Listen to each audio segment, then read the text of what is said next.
دفنوا الجنازه ديالو.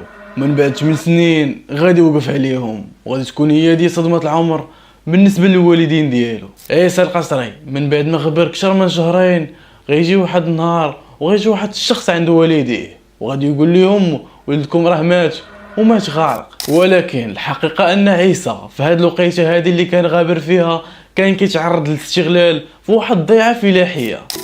عيسى اختفى قرابة 10 سنوات، وظروف غامضة أدت به إلى الاستغلال من طرف شخص يمكث بنواحي مدينة القصر الكبير.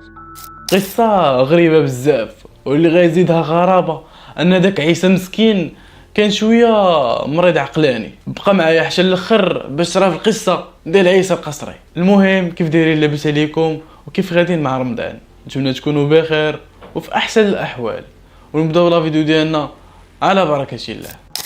شكون اللي داك تما القصر؟ شكون اللي داك القصر؟ كحول. فاش دير؟ فاش دير؟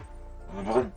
عيسى القصري عاش واحدة من أبشع طرق الاستغلال اللي تقدر تشوفها في حياتك. خطفوه في الليل وداو لواحد الفيرما نواحي القصر الكبير وسدوا عليه فيها يقابل الغنم والبقر. عيسى دوز كتر من 8 ديال السنين في ديك الفيرما، في الوقت اللي كان كيسحب لوالديه داك اللي غسلوه ودفنوه